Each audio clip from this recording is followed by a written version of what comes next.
Polisi cantik bantu kakek penjual es cendol.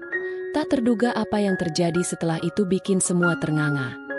Matahari belum sepenuhnya naik ketika Rere mengenakan seragam lengkap dan berdiri di depan cermin. Ia merapikan topinya, memastikan kancing bajunya tertutup sempurna dan riasan tipisnya tidak terlalu mencolok. Di luar kamar, ibunya sudah menyiapkan sarapan sederhana berupa nasi goreng dan telur mata sapi. Ayahnya, yang telah pensiun dari profesi guru SMP negeri, duduk di sudut meja makan sambil membaca koran pagi. Rere keluar kamar dengan langkah mantap, mengambil posisi di hadapan meja makan, mencium tangan kedua orang tuanya seperti biasa, dan kemudian menyantap sarapan sambil mendengarkan suara radio tua yang memutar berita lalu lintas. Tak ada yang luar biasa pagi itu, hanya informasi seputar kemacetan di perempatan pasar dan perbaikan jalan di jalur tengah kota.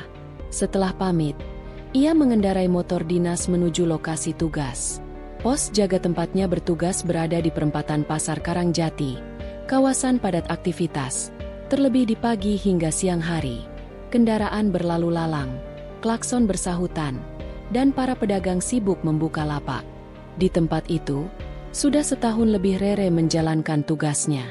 Ia tidak hanya dikenal sebagai polisi lalu lintas, tapi juga sebagai sosok yang ringan tangan dan mudah tersenyum kepada siapa saja, bahkan anak-anak penjual tisu sekalipun. Pagi itu udara masih sejuk, langit sedikit berawan, dan suara pasar mulai menggeliat. Beberapa pedagang sayur mendorong gerobak mereka ke sisi jalan, menyusun hasil panen dari petani yang datang sejak subuh.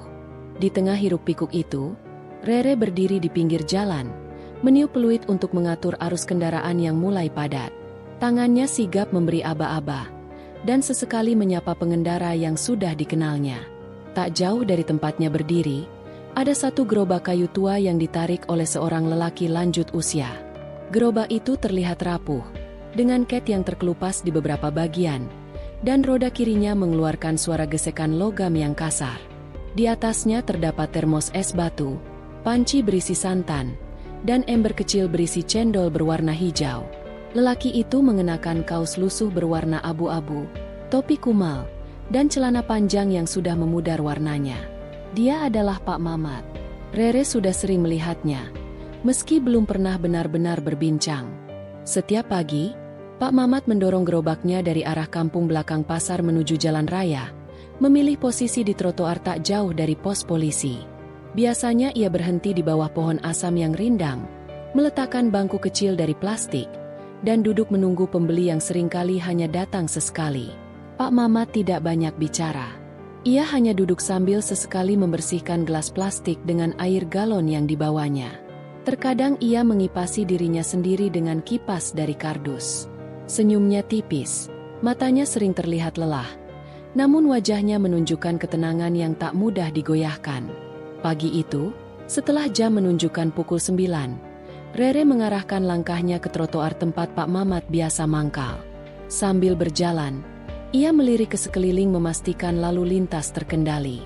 Tak ada pelanggaran mencolok, hanya beberapa tukang ojek yang berhenti sembarangan tapi segera diberi teguran. Ia berdiri sejenak di depan gerobak es cendol itu, memperhatikan tulisan tangan yang pudar. Cendol segar 5.000. Suara es batu yang bergesekan di dalam termos terdengar pelan ketika Pak Mamat membuka tutupnya. "Selamat pagi, Pak," sapa Rere lembut. Pak Mamat mendongak, agak terkejut, lalu tersenyum sambil mengangguk. "Wah, selamat pagi juga, Neng Polisi." Rere tersenyum, menyadari bagaimana banyak orang masih menyebutnya dengan panggilan khas kampung, Neng Polisi. "Cendolnya masih segar, Pak?" "Masih sangat segar. Baru saya bawa dari rumah jam 7 tadi," jawab Pak Mamat. Rere mengangguk kecil. Ia sebenarnya tidak terlalu ingin minum cendol pagi-pagi, tapi ada dorongan kuat dalam hatinya untuk membeli. Bukan karena rasa lapar atau haus, melainkan karena rasa ingin tahu. Rasa ingin tahu tentang siapa sebenarnya lelaki tua ini, yang setiap hari datang tanpa pernah tampak menyerah meski nyaris tak ada pembeli. "1. Ya, Pak, jangan terlalu manis," ucapnya sambil membuka botol minum pribadinya, menyisakan ruang kosong. Pak Mamat mulai meracik dengan gerakan perlahan. Ia menuang cendol, santan, dan terakhir larutan gula merah yang ia aduk terlebih dahulu. Tak lupa, beberapa potong kecil es batu ia masukkan ke dalam botol Rere. "Saya nggak biasa jual pakai botol, tapi semoga Neng suka," katanya sambil menyodorkan botol itu. "Terima kasih, Pak. Saya memang lebih suka bawa tempat sendiri." Rere duduk sebentar di bangku trotoar dekat gerobak itu. Ia memandangi jalanan, menyesap perlahan cendol yang dingin. Rasanya sederhana, tak semanis yang biasa ia minum di kedai besar, tapi ada kejujuran dalam rasa itu. Gula merahnya sedikit beraroma asap, mungkin karena dimasak di atas kayu bakar. Pak Mamat tak banyak berbicara setelahnya. Ia hanya duduk sambil melipat tangannya di atas lutut. Beberapa menit kemudian, Rere berpamitan dan kembali ke pos. Hari-hari berikutnya, kebiasaan itu berulang. Setiap pagi, Rere menyempatkan membeli cendol, entah karena haus atau sekadar ingin duduk sejenak bersama Pak Mamat. Setiap kali, ada potongan cerita kecil yang ia dengar, tentang kampung tempat Pak Mamat tinggal, tentang dulu pernah jualan keliling naik sepeda ontel, tentang istrinya yang sakit-sakitan namun selalu menyambutnya pulang dengan senyuman. Pak Mamat tak pernah mengeluh. Ia bicara dengan pelan dan lembut, selalu menyelipkan kalimat, "Alhamdulillah," dalam setiap cerita. Bahkan saat menceritakan bahwa seminggu lalu gerobaknya hampir tertabrak truk karena roda kanan terlepas, ia masih bisa tersenyum sambil berkata, "Untung Allah masih sayang sama saya, Neng. Gerobaknya doang yang rusak. Saya nggak kenapa-kenapa." Kata-kata itu tertinggal lama di kepala Rere. Di saat banyak orang mengeluh karena tidak kebagian parkir di mal, karena sinyal ponsel lemot, atau karena kopi pagi mereka kurang panas, lelaki tua ini malah bersyukur ketika nyaris celaka. Rere mulai memerhatikan lebih detail keadaan gerobak itu. Terdapat retakan pada sambungan kayu, tali pengikat termos yang sudah mengendur, dan atap plastik yang bolong di beberapa bagian. Ia berpikir, bagaimana jika hujan turun tiba-tiba? Es cendol itu bisa langsung rusak. Dan Pak Mamat, dengan tubuh renta dan tangan yang mulai gemetar, tetap mendorong gerobaknya dari kampung ke tengah kota sejauh 3 kilometer. Pada suatu pagi yang agak mendung, Rere melihat Pak Mamat datang lebih lambat dari biasanya. Langkahnya lebih berat, nafasnya pendek. Gerobaknya bahkan beberapa kali terhenti karena roda macet.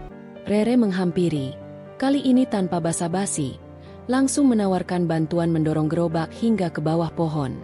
"Wah, enggak usah, Neng. Malu saya didorong sama polisi," ujar Pak Mamat, tertawa kecil. "Kalau Bapak jatuh nanti, malah saya yang repot," jawab Rere santai. Setelah duduk, Pak Mamat bercerita bahwa semalam Bu Nur, istrinya, demam. Sudah 2 hari ini, makan pun sedikit karena nafsu makannya turun. Ia tak punya cukup uang untuk membeli vitamin atau bawa ke dokter. Uang yang didapat dari berjualan es cendol hanya cukup untuk makan dan beli obat warung. Mendengar itu, Rere tidak langsung menawarkan bantuan. Ia tahu, orang seperti Pak Mamat memiliki harga diri yang tinggi, tidak mudah menerima belas kasih. Namun, sejak hari itu, dalam hati Rere mulai tumbuh keputusan yang tidak bisa ia abaikan. Ada sesuatu yang harus ia lakukan.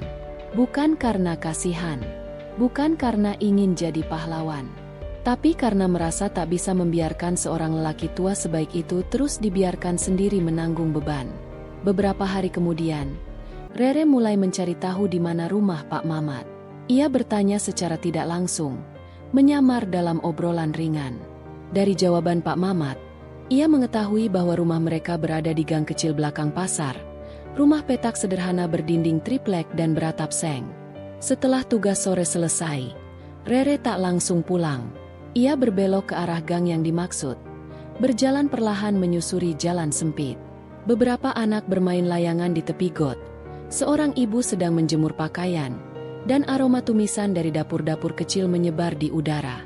Rumah Pak Mamat terletak di ujung gang, berdampingan dengan rumah-rumah petak lainnya. Pintu kayu terbuka, dan suara batuk terdengar dari dalam. Rere tidak masuk, hanya berdiri sejenak di depan pintu sebelum akhirnya melangkah pergi.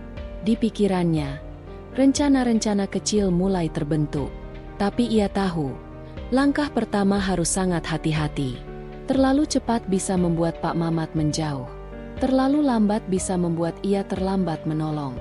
Dan hari-hari di jalan raya pun terus berputar, membawa cerita yang tak semua orang lihat. Tapi satu demi satu mulai menggugah hati yang tak bisa diam terlalu lama. Langkah kaki Rere bergema ringan menyusuri lorong kantor setelah apel pagi selesai. Suara derap sepatu polisi lain masih terdengar bersahutan di luar ruangan. Namun pikirannya mengembara. Ada bayangan lelaki tua dengan gerobak reot yang terus-menerus muncul sejak semalam, seolah menolak dihapus. Entah kenapa, pertemuan sederhana di trotoar pasar itu mampu meninggalkan jejak yang jauh lebih dalam daripada pertemuan-pertemuan resmi bersama atasan di kantor. Di ruangannya, Rere duduk sejenak. Ia membuka laci kecil tempat menyimpan buku catatan harian. Di antara berkas pelanggaran lalu lintas, ia menyelipkan sebuah kertas kecil berisi coretan. Pak Mamat, Cendol, Kampung Belakang Pasar. Itu bukan catatan resmi, hanya semacam pengingat pribadi yang ditulis dengan pensil, bukan tinta. Ia tahu, dalam tugasnya, banyak orang ia temui setiap hari. Namun tidak semua orang bisa tinggal dalam ingatan dengan cara yang halus seperti Pak Mamat. Di balik seragam dan kedisiplinan yang terkesan kaku, Rere bukan sekadar aparat. Ia tumbuh dalam keluarga yang sederhana. Ayahnya, Pak Rashid, seorang pensiunan guru matematika, mendidiknya untuk disiplin sejak kecil. Sementara ibunya, Bu Nani, mengajarkan kelembutan dalam setiap tindakan. Sejak duduk di bangku SD, Rere sudah terbiasa bangun sebelum subuh, membantu ibunya menanak nasi atau menyapu halaman. Ia tumbuh sebagai anak yang tak suka banyak bicara, lebih sering mengamati daripada ikut larut dalam percakapan.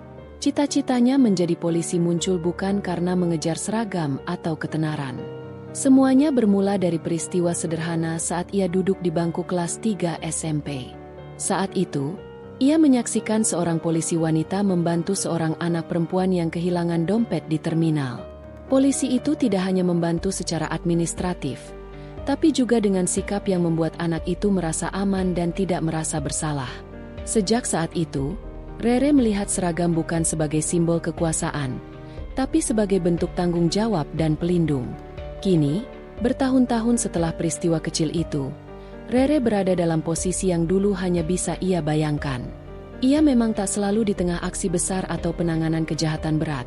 Namun bagi Rere, berada di jalan, membantu pengendara tersesat, menyeberangkan anak sekolah, hingga menegur pedagang yang terlalu melebihi garis trotoar, adalah bentuk tugas yang tak kalah penting. Bagi sebagian orang, mungkin itu hal sepele. Tapi bagi orang yang benar-benar membutuhkan bantuan, kehadiran polisi bisa menjadi pembeda antara kacau dan aman. Hubungan Rere dengan warga sekitar perempatan pasar cukup baik. Ia hafal siapa saja yang berdagang di seberang pos, siapa ibu-ibu yang setiap pagi membawa keranjang besar untuk berbelanja, dan siapa tukang parkir yang suka curi-curi kesempatan menaikkan tarif. Namun, meski sudah lama bertugas di sana, baru beberapa pekan terakhir ia mulai benar-benar memperhatikan kehadiran Pak Mamat. Kakek itu bukan tipe yang menonjol, tidak cerewet atau memaksa pembeli. Ia hanya duduk tenang, menunggu takdir menghampirinya lewat 1 atau 2 gelas cendol yang terjual. Di balik gerobaknya, Pak Mamat menyimpan kesabaran yang langka. Ia tak pernah mengeluh jika hujan turun terlalu pagi. Tak pernah menyalahkan siapapun saat hasil dagangan tak sebanding dengan tenaga yang dicurahkan. Rere menangkap semua itu hanya dari gestur kecil.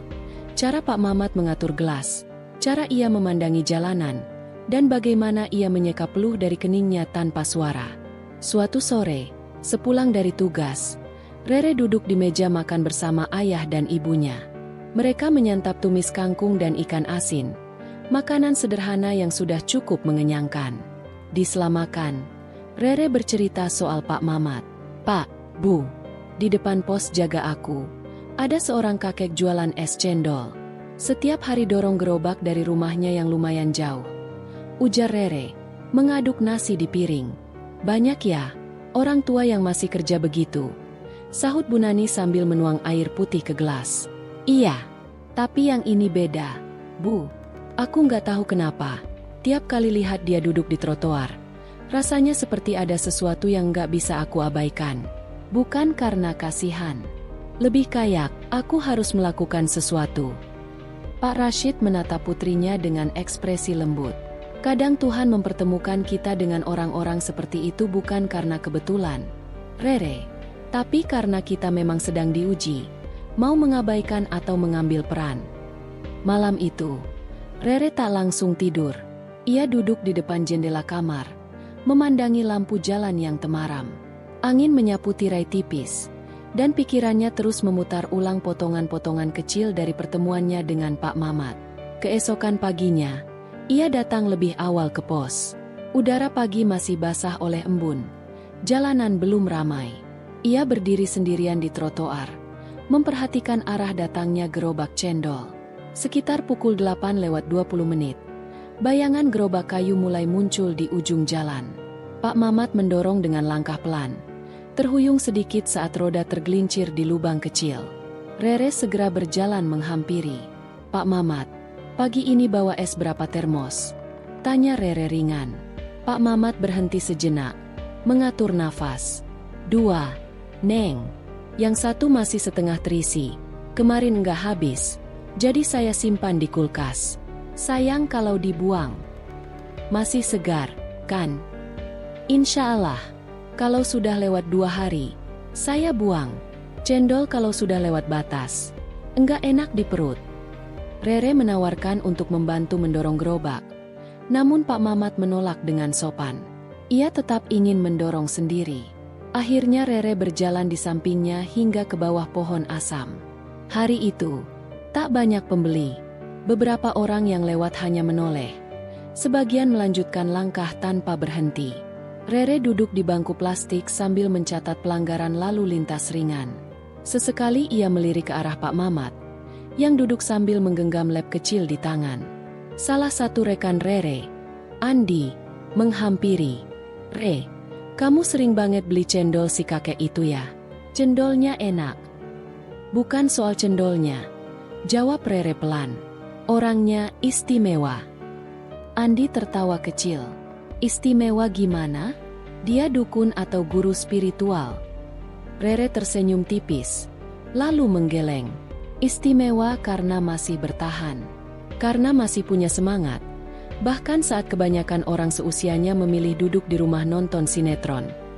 Andi terdiam, tak menyangka jawaban itu muncul dari mulut partner tugasnya yang dikenal disiplin dan kaku. Ia tak membalas, hanya menepuk bahu Rere lalu berjalan pergi. Menjelang siang, Rere membeli 2 gelas cendol. Satu untuknya, satu ia simpan dalam termos minumnya. Setelah itu ia mengajak Pak Mamat berbincang. Pembicaraan mereka mengalir tanpa rencana, menyentuh banyak hal, tentang harga santan yang naik, tentang Bu Nur yang akhir-akhir ini lebih sering berbaring, hingga cerita masa lalu Pak Mamat saat masih muda bekerja sebagai penjaga gudang pabrik tahu. Pak Mamat bercerita bahwa dulu hidup mereka sempat lebih baik. Ia pernah punya sepeda motor butut, dan dagangannya cukup laris. Namun sejak pandemi 2 tahun lalu, banyak pelanggan tetapnya tutup warung atau pulang kampung. Keadaan memaksa ia menjual motor dan menggantinya dengan gerobak bekas yang ia beli dari tetangga. Mendengar itu, Rere hanya mengangguk. Ia tak memberikan reaksi berlebihan. Tidak semua cerita membutuhkan tanggapan emosional. Kadang, cukup dengan menjadi pendengar yang sungguh-sungguh. Itu sudah lebih dari cukup bagi orang seperti Pak Mamat. Di dalam hatinya, Rere mulai menyusun langkah. Ia tahu, jika hanya diam dan mengangguk setiap hari, tak akan banyak yang berubah. Namun ia juga tahu, tindakan yang gegabah bisa merusak harga diri orang yang ingin ia bantu. Rere menatap gerobak itu sekali lagi. Tulisan, cendol segar 5.000, semakin pudar, hampir tak terbaca dari jarak 5 meter. Kayu bagian bawah menghitam karena lembab, dan tutup termosnya mulai longgar. Ia menghela napas. Masih banyak yang harus ia pikirkan sebelum mengambil keputusan apapun. Tapi satu hal yang ia yakini, selama ia bertugas di perempatan itu, Pak Mamat tidak akan ia biarkan berjalan sendiri tanpa harapan. Suara ayam tetangga memecah sunyi dini hari, menandakan waktu sahur telah lewat. Cahaya matahari belum menyentuh genteng rumah-rumah di gang sempit belakang pasar. Tapi Pak Mamat sudah terjaga. Ia duduk di lantai, menggulung sajadah, lalu mengusap wajah dengan tangan yang keriput. Dingin dari ubin meresap ke telapak kakinya yang sudah lama tak mengenal sandal empuk. Di dapur kecil, air mendidih di atas kompor minyak, menyebarkan aroma jahe dari rebusan yang biasa ia minum setiap pagi agar tubuhnya tak terlalu kaku. Di kasur tipis dekat lemari kayu tua, Bu Nur masih berbaring. Ia belum sepenuhnya bangun, tapi sesekali terdengar batu kecil dari balik selimut. Napasnya pendek-pendek, dan sejak 2 minggu terakhir, ia semakin sering merasa lelah meski tak banyak bergerak. Pak Mamat melangkah perlahan, menuangkan air rebusan ke dalam gelas enamel, lalu duduk di sisi kasur. "Minum dulu, Nur," ucapnya lirih, menyentuhkan gelas ke tangan istrinya. Bu Nur membuka mata pelan. Pandangannya belum sepenuhnya jernih, namun senyum kecil tetap muncul di wajahnya saat melihat suaminya. "Enggak usah repot-repot, Mat. Aku bisa bikin sendiri kalau sudah bangun nanti." Pak Mama tersenyum, menggeleng pelan. "Sudah biasa, Bu. Aku juga harus bangun lebih pagi biar sempat bersihin termos." Ia kemudian bangkit, mengambil ember kecil di bawah meja, lalu mulai menyiapkan air untuk mencuci perlengkapan jualannya. Gelas plastik, sendok panjang, dan saringan santan ia cuci satu persatu. Gerobaknya berada di luar rumah, di bawah terpal yang ditarik seadanya dari plastik bekas spanduk. Setiap pagi ia bersihkan roda, pastikan tidak ada paku atau kerikil menancap. Ban depan kanan memang sering macet, tapi ia belum punya cukup uang untuk mengganti porosnya. Setelah semua siap, ia mengenakan topi lusuh dan membawa 2 termos besar berisi cendol dan es. Bahu kirinya terasa nyeri saat mengangkat, tapi ia tahan. Hari ini harus ia jalani seperti biasa, seperti kemarin, dan kemarin-kemarin lagi. Di luar rumah, anak-anak sekolah mulai berlarian mengejar angkot. Warung sayur di ujung gang sudah buka, dan ibu-ibu mulai menawar tomat, bawang, serta tempe. Pak Mamat menyapa mereka dengan senyum. Ia berjalan perlahan, mendorong gerobaknya keluar dari gang sempit, menyusuri jalan tanah yang sudah tak rata. Roda gerobak sesekali tersangkut, tapi ia terus mendorong dengan sabar. Tiba di jalan besar, lalu lintas mulai ramai.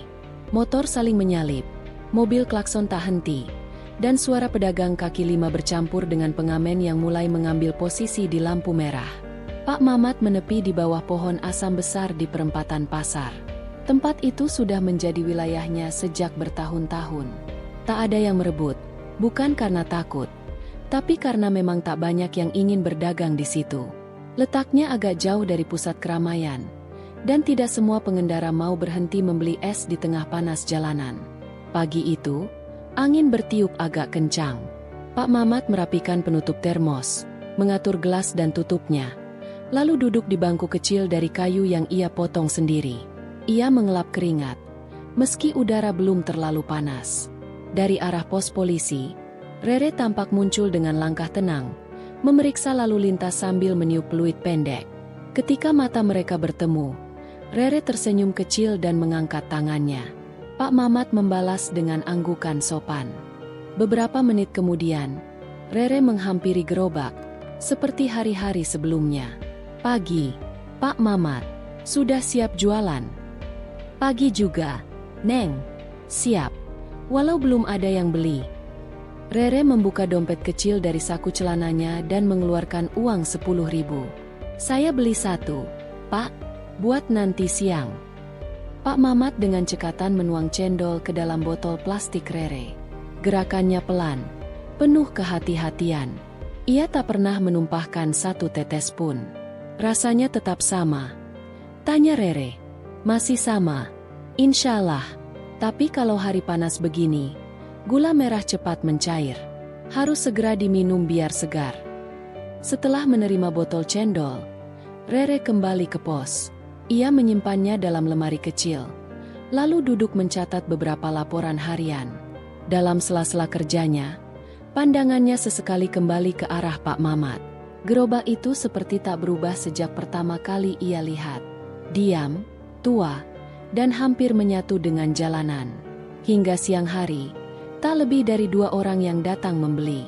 1 pengemudi ojek online yang sedang menunggu orderan, dan satu tukang becak yang kebetulan lewat. Pak Mamat tak banyak bicara. Ia tetap duduk dengan sabar, memperbaiki posisi termos, membersihkan gelas, atau sekadar menyapu debu dari roda gerobak. Saat angin meniup keras dan beberapa daun kering jatuh ke dalam ember, ia hanya tersenyum dan mengambil sendok untuk mengangkatnya. Menjelang sore, saat matahari mulai condong ke barat, Pak Mamat mulai berkemas. Sisa cendol ia tutup rapat dan simpan dalam termos. Es yang tersisa sudah mencair, dan gelas-gelas ia susun kembali dalam ember plastik. Hari itu, seperti banyak hari sebelumnya, cendolnya tidak laku separuh. Ia mendorong gerobak pelan melewati jalanan yang sudah mulai sepi. Di beberapa tempat, pedagang lain mulai menutup lapak. Tukang gorengan, penjual siomay, dan penjual minuman sachet satu persatu menghilang dari tepi jalan. Di depan gang rumahnya, Bu Nur sudah duduk menunggu di kursi rotan yang dipenuhi tambalan. Wajahnya tampak lebih pucat dari biasanya. Saat melihat suaminya datang, ia tersenyum dan bangkit pelan. "Gimana hari ini, Mat?" tanyanya sambil membantu membuka tali termos. "Alhamdulillah, ada yang beli 3 gelas. Cukup buat beli beras dan teh." Bu Nur hanya mengangguk. Ia tahu suaminya tidak akan pernah mengatakan bahwa dagangan tidak laku. Bukan karena ingin menyembunyikan kenyataan, tapi karena ingin melindunginya dari rasa cemas. Di dapur, Bu Nur menanak nasi dan menggoreng tempe tipis-tipis. Suara minyak mendesis perlahan, sementara Pak Mamat duduk di teras, membersihkan sisa es dari gerobak. Langit mulai berubah warna, jingga bercampur ungu. Burung-burung kembali ke sarangnya, dan suara adzan maghrib terdengar sayup dari masjid kampung. Malam itu, mereka makan dengan tenang. Tidak ada percakapan panjang, hanya ucapan syukur di sela suapan. Setelah makan, Bu Nur minum obat dari warung, sementara Pak Mamat merapikan ember dan alat-alat jualan. Sebelum tidur, ia membuka amplop kecil dari dalam laci meja. Isinya uang pecahan 5 ribuan dan 2 lembar 10 ribuan. Jumlahnya tak sampai 100 ribu. Ia menghitung perlahan, lalu menyelipkannya kembali ke dalam amplop. Di tempat lain, di kamar rumahnya yang bersih dan terang, Rere sedang membuka laptop. Ia menulis sesuatu di dokumen kosong. Bagaimana cara membantu seseorang tanpa membuatnya merasa dikasihani? Pertanyaan itu ia ulang-ulang di pikirannya. Ia tahu, jika hanya membeli cendol setiap hari, itu tidak akan membuat perubahan besar. Tapi ia juga tahu, terlalu banyak ikut campur bisa membuat Pak Mamat merasa tidak dihargai. Rere menatap layar lama sekali. Lalu perlahan ia mulai menulis daftar kecil. 1. Cari tahu kebutuhan utama, tanpa bertanya langsung. 2. Dekati lingkungan sekitar, tetangga, warga gang. 3. Pastikan bantuan datang seolah alami, bukan dari pihak berkuasa. 4. Libatkan komunitas lokal bila memungkinkan. 5. Buat perubahan bertahap, bukan langsung besar. Ia menyimpan dokumen itu, mematikan laptop, lalu duduk di ujung tempat tidur. Suara hujan mulai turun di luar jendela. Rintik pelan, tapi cukup membuat genteng bergetar halus. Rere menarik selimut dan memejamkan mata. Namun benak dan langkahnya perlahan mulai menyusun sesuatu yang lebih besar. Karena cendol yang tak pernah laku itu, mungkin sedang membuka jalan ke sesuatu yang selama ini tidak ia duga. Hari itu awan menggantung rendah di atas langit kota. Langit kelabu seakan menjadi cerminan suasana hati Pak Mamat. Meja dagangannya tampak lebih sepi dari biasanya, dan cendol dalam baskom besar tetap dingin tanpa banyak pembeli yang mampir. Bu Nur, seperti biasa, duduk di kursi plastik kecil yang agak mengelupas di ujung. Ia tidak bicara banyak hari itu. Tatapannya sesekali mengarah ke suaminya, mencoba menakar isi hati lelaki yang telah mendampinginya puluhan tahun itu. Pak Mamat berusaha tetap tersenyum, namun sorot matanya seperti tak sanggup lagi berbohong. Rere datang lebih siang dari biasanya. Ia baru selesai dari tugas di kantor polsek. Ada pemeriksaan internal yang menyita waktunya lebih dari yang diperkirakan. Meski lelah, ada dorongan dari dalam dirinya untuk tetap datang menemui Pak Mamat dan Bu Nur. Langkah kaki Rere menyusuri trotoar yang lembab karena hujan rintik yang sempat turun tadi pagi. Ia melihat dari kejauhan, Tidak ada keramaian seperti biasanya di sekitar gerobak cendol. Rasa aneh menjalari perasaannya. Begitu mendekat, senyuman Rere langsung mengembang, tapi tidak dibalas dengan semangat seperti biasanya. Pak Mamat hanya mengangguk pelan, sementara Bu Nur menyunggingkan senyum tipis, yang lebih terasa seperti sopan santun daripada sambutan tulus. Rere menarik kursi dan duduk di dekat Bu Nur. "Loh, biasanya rame nih. Ada apa, Pak?" tanya Rere ringan, mencoba mencairkan suasana. Pak Mamat hanya menatap jalanan. Suara knalpot motor lalu lalang, tapi tidak ada satupun yang berhenti. Ia menghela napas pelan. "Entah, Mbak, sejak 2 hari ini, susah sekali cari pembeli. Entah karena cuaca atau karena, ya memang sudah waktunya sepi," jawabnya sambil mencoba tertawa kecil. Bu Nur memalingkan wajah, namun Rere sempat menangkap matanya yang berkaca. Ia tahu ada sesuatu yang lebih besar dari sekadar dagangan yang sepi. Ia mencoba menggali lebih dalam, namun tak ingin langsung mengorek luka. "Pak, minggu lalu saya sempat lihat ada gerobak baru di gang sebelah. Jual es campur. Kalau nggak salah, apa pengaruhnya sampai ke sini?"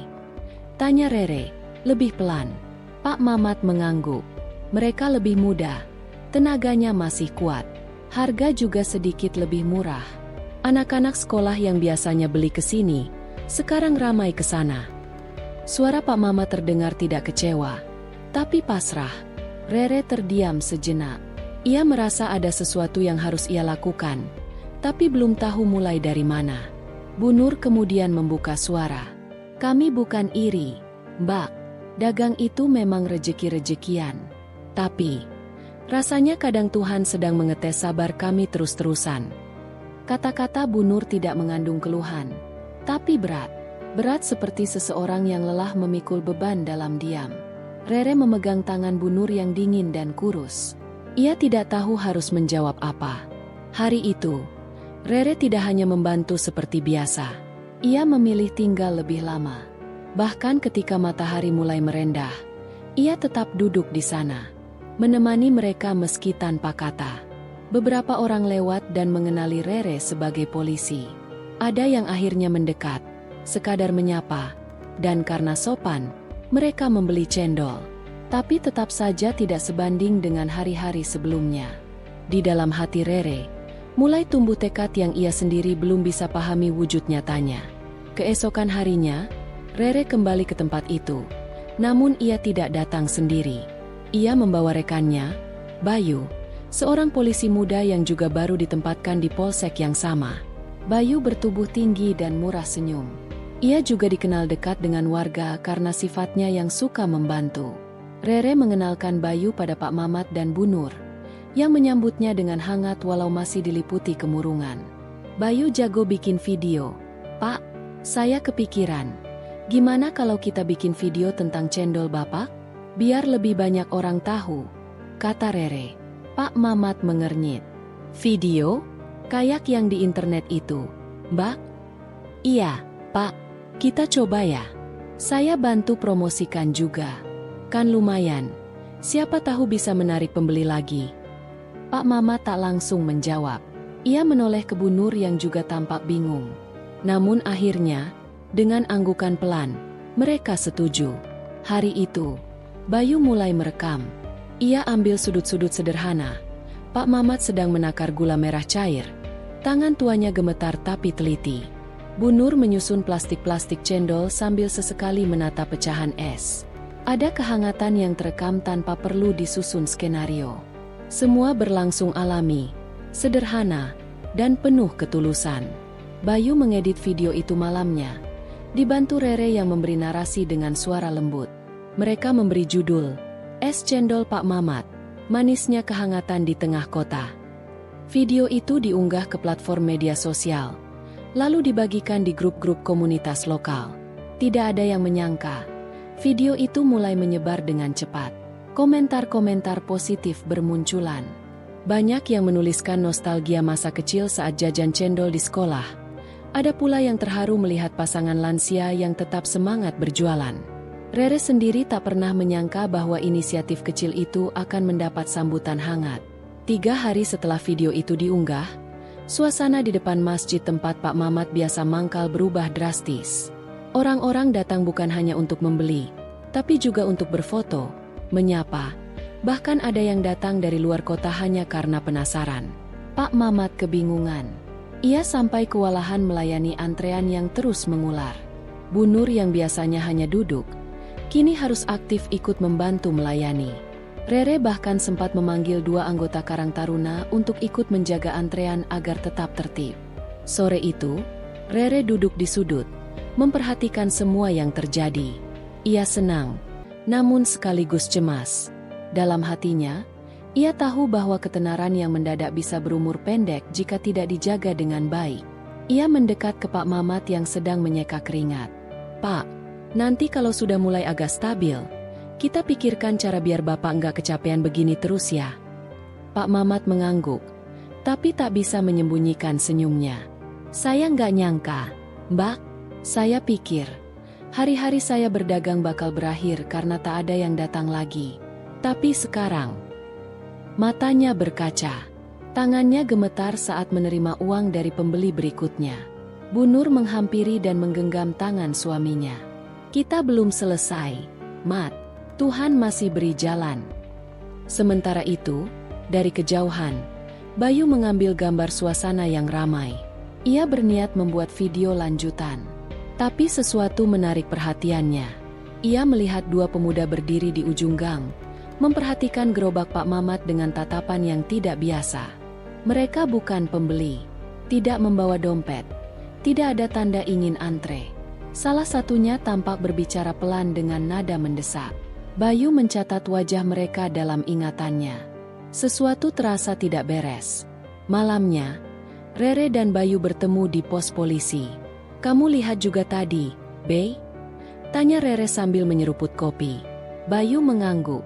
2 orang itu bukan orang sembarangan. Satu dari mereka saya pernah lihat waktu ada razia.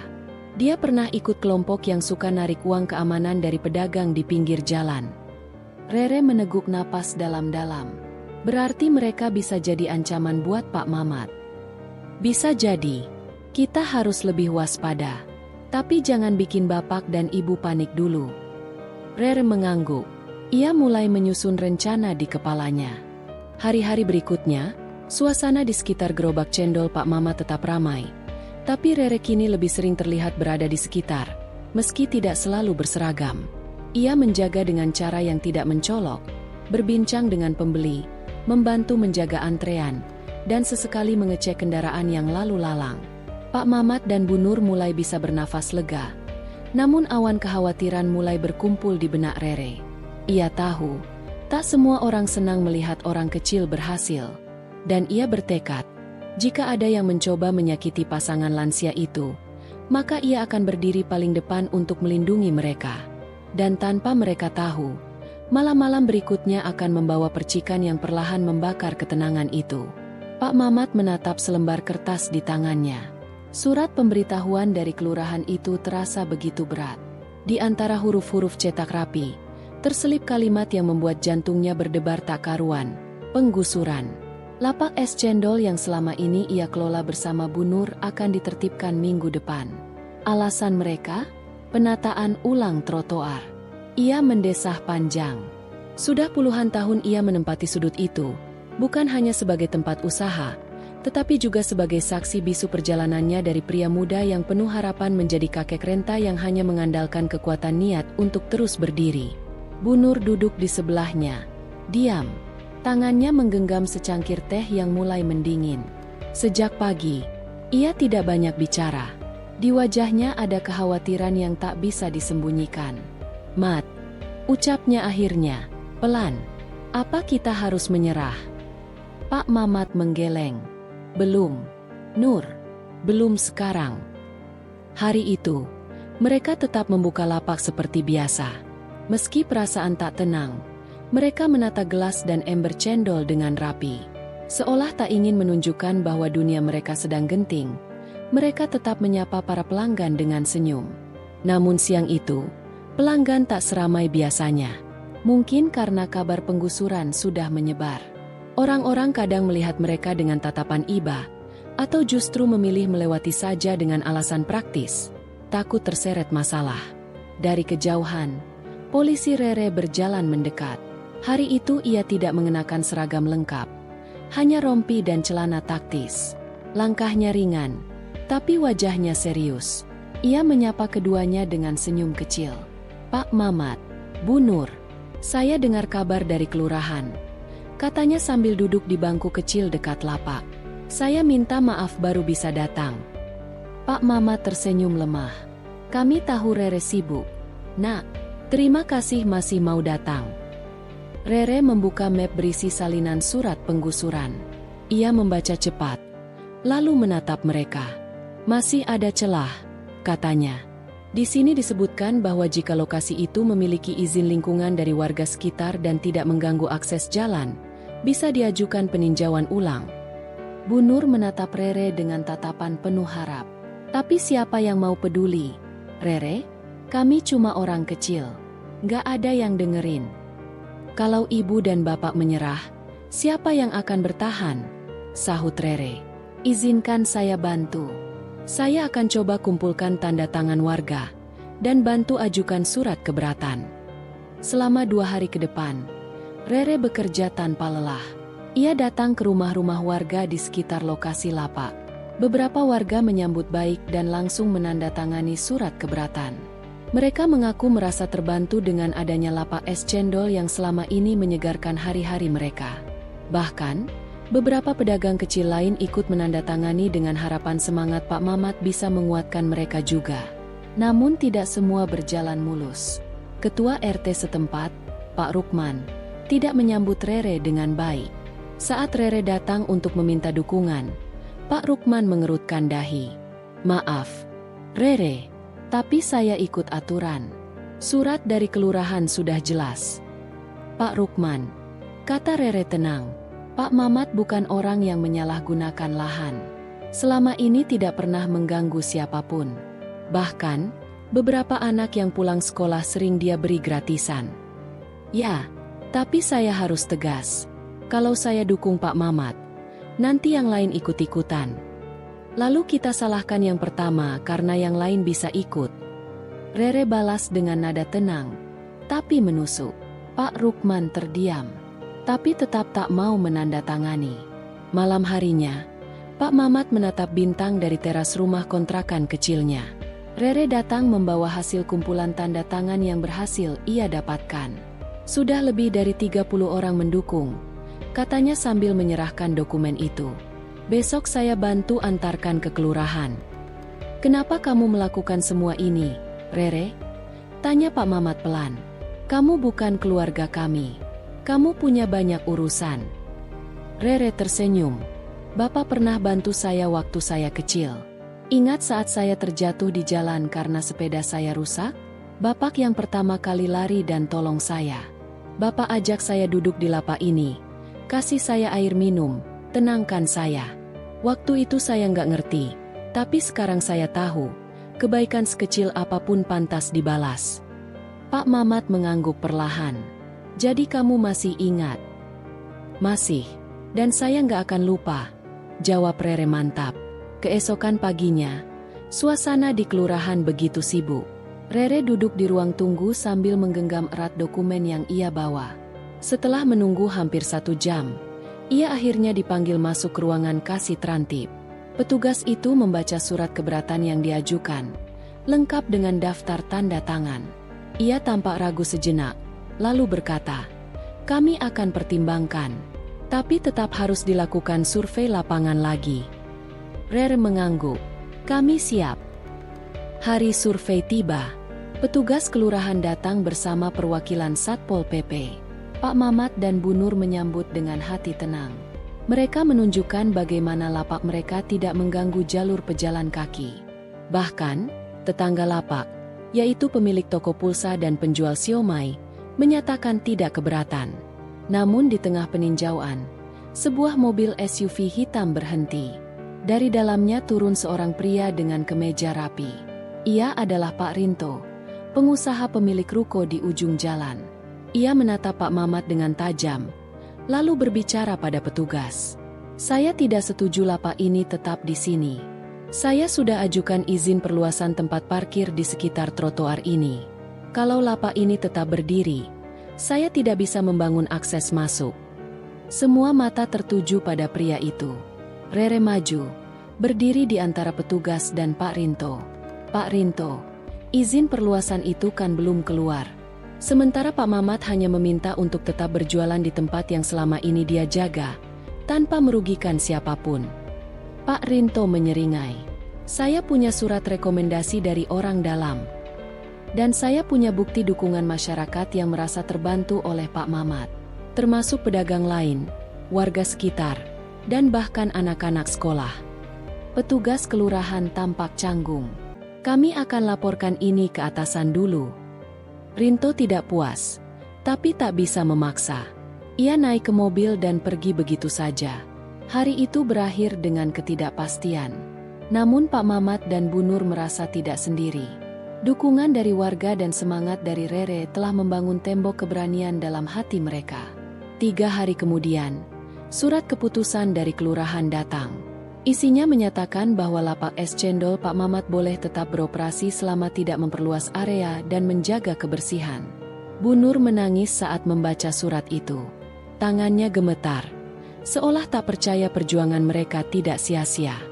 Rere datang sore itu, membawa bingkisan kecil berisi makanan ringan.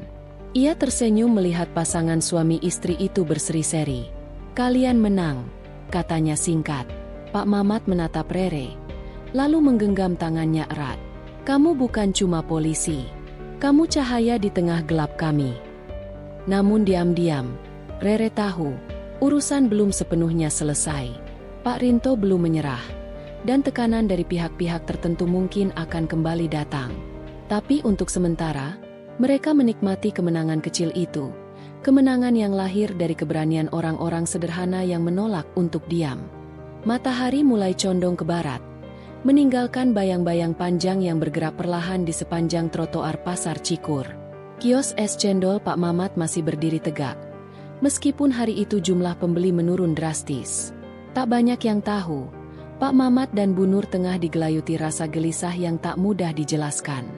Namun di hadapan para pembeli, mereka tetap tersenyum seperti biasa, seolah tidak ada yang berubah dari rutinitas mereka. Polisi Rere, sore itu datang lagi. Kali ini ia tidak berseragam lengkap, hanya mengenakan pakaian santai dan masker yang menutupi sebagian wajah. Ia berdiri agak jauh, memperhatikan dari balik tiang lampu, tidak ingin terlalu mencolok. Matanya tajam mengamati seorang pria berjaket hitam yang sejak tadi mondar-mandir di sekitar kios Pak Mamat. Ia mengeluarkan ponsel dari saku celana, membuka aplikasi catatan yang telah ia isi sejak beberapa hari terakhir. Semua informasi kecil ia kumpulkan. Wajah-wajah mencurigakan, pola pembeli aneh, bahkan catatan siapa saja yang terlalu sering nongkrong di pojok pasar. Mungkin kelihatan sepele, tapi dari pengalaman Rere, hal besar seringkali bermula dari hal kecil yang dianggap biasa. Pria berjaket hitam itu kembali mendekat ke kios.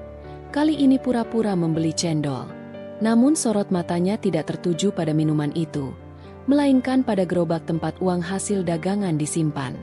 Rere menggenggam ponselnya erat, mencatat jam, posisi, dan gerak-gerik si pria. Tapi ia belum bertindak. Ia tahu, kesalahan kecil bisa membuat target melarikan diri dan bukti menguap. Pak Mamat, dengan keramahan khasnya, tetap melayani pria itu dengan senyum.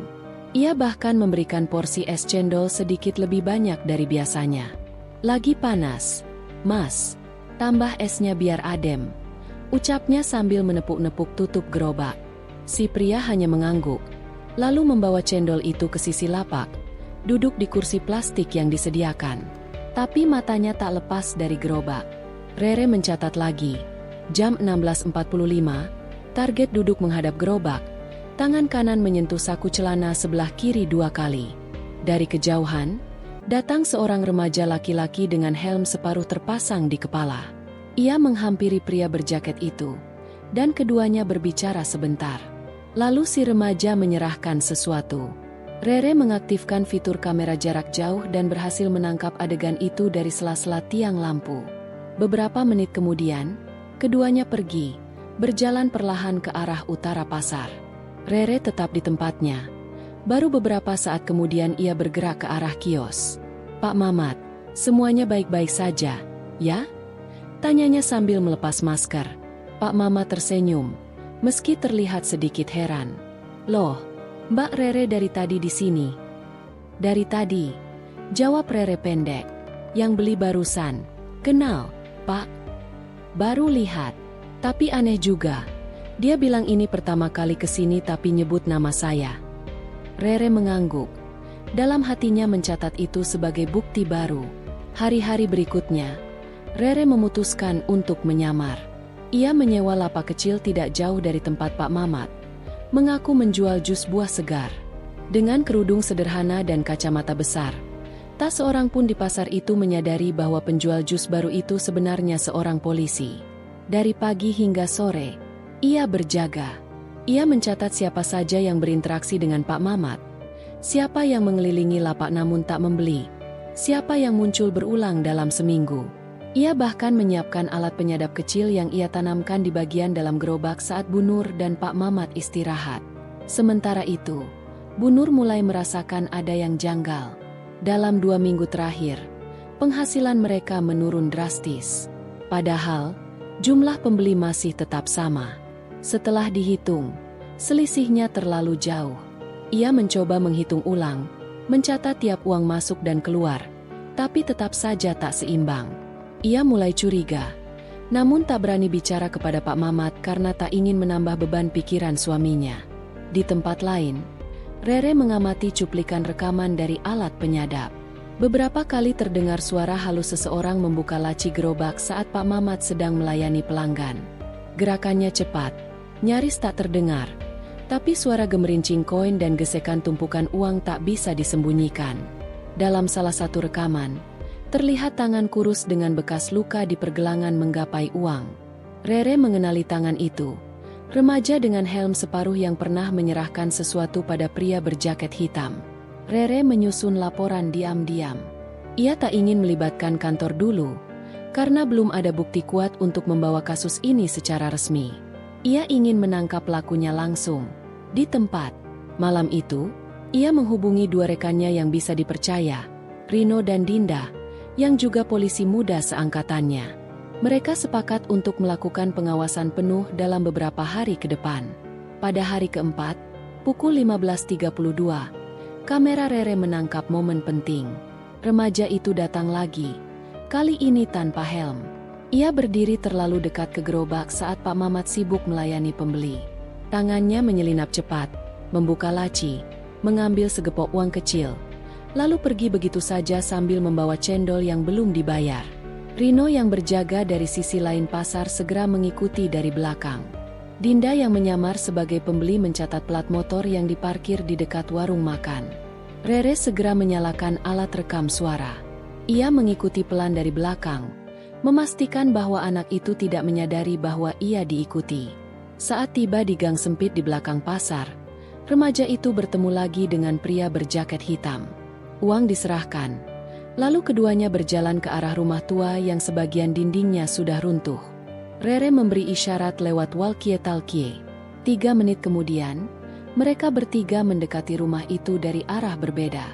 Tak menunggu lama, Rere mengetuk pintu dengan keras, lalu masuk bersama Rino dan Dinda. Kedua pelaku kaget, mencoba melarikan diri, tapi dengan cepat berhasil diamankan. Di rumah itu ditemukan sejumlah uang yang tersimpan dalam kantong plastik, beberapa barang curian, serta catatan harian berisi target lapak kecil di pasar. Salah satunya jelas tertulis, "Cendol tua, banyak duit, gampang dibobol." Rere memandangi catatan itu dengan tatapan getir. Ia tahu, ini baru permukaan. Di balik pencurian kecil seperti ini, seringkali ada jaringan lebih besar yang mengintai. Namun yang lebih ia pikirkan adalah reaksi Pak Mamat dan Bu Nur nanti. Bagaimana cara menjelaskan bahwa orang-orang yang tiap hari tampak biasa itu ternyata yang paling merugikan mereka? Sore itu, di kios es cendol, Rere kembali duduk bersama Pak Mamat dan Bu Nur. Ia meletakkan satu map berisi foto dan bukti, tapi tidak langsung membuka. "Pak, Bu," katanya pelan, Saya sudah tahu kenapa uang Bapak dan Ibu sering hilang. Pak Mamat memandangnya tajam. Maksudnya, Mbak? Ada yang mencuri diam-diam. Orangnya selama ini pura-pura jadi pembeli. Dan itu bukan cuma satu orang. Bu Nur menahan napas. Jari-jarinya saling menggenggam erat di atas paha. Rere membuka map, menunjukkan foto-foto pelaku, rekaman tangkapan layar, dan salinan tulisan target pencurian. Keduanya membisu cukup lama. Mata Pak Mamat mulai memerah, bukan karena marah, tapi karena merasa begitu dikhianati. Namun tak lama kemudian, ia meletakkan tangan di bahu Rere. Makasih, Mbak. Kalau bukan karena Mbak Rere, kami nggak akan tahu apa-apa. Selama ini kami pikir cuma salah hitung. Rere hanya tersenyum kecil, tapi jauh di dalam hatinya, ia tahu ini belum selesai. Ia masih punya satu pertanyaan besar. Dari mana para pelaku tahu isi gerobak Pak Mamat secara rutin? Siapa yang memberi informasi? Rino yang masih menyimpan salinan buku catatan target mulai menyelidiki lagi. Satu nama di halaman paling akhir membuat alisnya terangkat tinggi. Ia segera menunjukkan ke Rere. Di sana tertulis sebuah inisial. MN, tahu semua waktu buka tutup. Tahu kapan Nur pergi belanja. Rere menutup map perlahan. Hatinya berdesir. Ada pengkhianatan lain yang belum terungkap. Suasana pagi di Jalan Tirtosari begitu sunyi. Hanya sesekali suara deru motor atau klakson mobil terdengar sayup dari kejauhan. Warung kecil Pak Mamat yang sudah mulai buka sejak pukul 5 pagi itu tampak lengang. Meja-meja rotan yang biasa dipenuhi pembeli masih bersih tanpa noda. Wadah es cendol sudah tersusun rapi di atas meja. Dan Bu Nur tengah menyiapkan air gula merah di dapur kecil yang terpisah di sisi belakang rumah. Pak Mamat duduk di bangku panjang dekat pintu masuk warung, mengenakan sarung batik dan kaos oblong lusuh warna abu-abu. Tangannya sibuk membelah daun pandan, mencoba menyiapkan tambahan pewangi alami untuk cendol hari itu. Ada sesuatu yang mengganjal dalam pikirannya, bukan tentang dagangan atau bahan yang belum lengkap, melainkan tentang polisi Rere yang beberapa hari terakhir tak terlihat. Padahal biasanya, minimal 2 hari sekali, perempuan itu datang mampir, menanyakan kabar atau sekadar membeli 1 gelas es cendol sambil tersenyum ramah. Bu Nur keluar dari dapur membawa mangkuk besar berisi larutan gula merah dan meletakkannya di meja dekat jendela. Dia melihat raut gelisah suaminya dan langsung menyadarinya tanpa perlu bertanya. Masih kepikiran Mbak Rere, ya? Tanya Bu Nur sambil mengaduk perlahan air gula itu. Pak Mamat mengangguk pelan. Iya, Bu. Biasanya dia datang. Kemarin-kemarin dia bilang ada tugas penting. Tapi sudah 5 hari nggak kelihatan. Aku khawatir. Dia orang baik. Bu, jangan-jangan terjadi sesuatu. Bu Nur mendekat. Duduk di sebelah suaminya. Kita doakan saja yang baik-baik. Mungkin memang sedang sibuk. Namanya juga tugas di kepolisian. Kadang harus standby di mana saja. Pak Mamat menarik napas panjang. Matanya memandangi jalanan kosong di depan warung. Sejak kejadian dia nolongin kita dari preman tempo hari itu, aku ngerasa dia udah kayak anak sendiri, Bu. Kalau memang masih kepikiran, nanti kita coba mampir ke pos polisi tempat dia biasa jaga, ya? Usul Bu Nur lembut. Pak Mamat mengangguk pelan, tapi belum ada gerakan untuk bangkit dari tempat duduknya. Tengah hari datang dengan lambat. Pembeli mulai berdatangan. Namun hari itu tidak seramai biasanya. Pak Mamat tetap melayani dengan senyum ramah, walau sorot matanya masih menyimpan gelisah. Di tengah keramaian kecil itu, datang seorang anak laki-laki kecil berkaos merah dengan topi bertuliskan, "Polisi Cilik," di bagian depannya. "Pak Mamat, Bu Nur," serunya ceria. Pak Mamat tersenyum melihatnya. "Wah, adik Rama, sudah pulang sekolah." Anak itu mengangguk. Tadi Kak Rere nitip salam. Katanya belum bisa kesini karena lagi ikut pengawasan penggerebekan di daerah Pulau Sari. Loh, kamu tahu dari mana? Tanya Bu Nur sambil memberikan 1 cendol dalam gelas plastik kepada Rama. Aku main ke pos dekat sekolah tadi. Kak Rere sempat video call sama temannya. Terus dia nitip pesan buat Pak Mamat. Pak Mamat dan Bu Nur saling pandang. Wajah mereka mulai menampakkan sedikit ketenangan. Bilang ke Kak Rere, hati-hati ya, kami doain dari sini, kata Bu Nur sambil mengusap kepala Rama. Hari itu berlalu tanpa banyak peristiwa besar, tetapi malamnya justru membawa kejutan. Sekitar pukul 9 malam, saat warung sudah ditutup dan Pak Mamat hendak menggulung tikar depan, terdengar suara motor berhenti di depan rumah mereka. Sebuah motor trail berhenti, dan sosok yang sangat mereka kenal turun dengan langkah sigap. Pak Mamat, Bu Nur, maaf ganggu malam-malam, kata Rere sambil membuka helmnya. Senyum tipis terulas di wajah letihnya. Ya Allah, Rere, seru Bu Nur, langsung mendekap perempuan itu. Pak Mamat menghambur dari dalam rumah. Kami khawatir banget. Kamu nggak apa-apa, Nak? Rere tertawa pelan. Alhamdulillah nggak apa-apa. Maaf banget baru sempat mampir sekarang. Ada operasi gabungan selama 5 hari. Aku ikut dalam tim lapangan. Pak Mamat segera mengajak Rere masuk. Di ruang tamu yang sempit itu, Rere duduk sambil memijat tengkuknya yang pegal. Lain kali kabarin kami. Nak, jangan cuma nitip pesan sama anak kecil, tegur Bu Nur lembut sambil membawakan teh hangat. Rere tertawa kecil. Iya, Bu. Maaf, aku terlalu fokus dan handphone juga disita sementara saat tugas berlangsung. Tapi aku nggak lupa kalian. Justru itu yang bikin aku ingin cepat-cepat selesain tugas. Pak Mamat menatap Rere dengan mata berkaca. Kamu sudah seperti anak sendiri buat kami. Nak, kami bangga. Senyum Rere tak pernah sehangat malam itu. Meskipun tubuhnya lelah, tetapi perasaan damai yang ia rasakan jauh lebih kuat dari kelelahan yang menumpuk. Namun, pembicaraan malam itu mulai memasuki topik yang tidak biasa.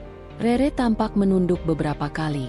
Ada sesuatu yang ingin dia sampaikan, tetapi tampaknya berat untuk diucapkan. Pak, Bu, aku sebenarnya kesini juga karena ada hal penting yang harus aku bicarakan, ujarnya lirih. Pak Mamat dan Bu Nur menatapnya penuh perhatian. Beberapa waktu ini aku mulai terpikir tentang sesuatu.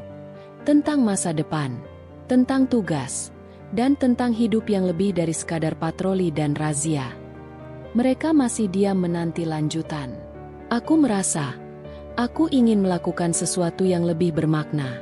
Sesuatu yang mungkin bisa aku bangun dari awal, seperti warung ini.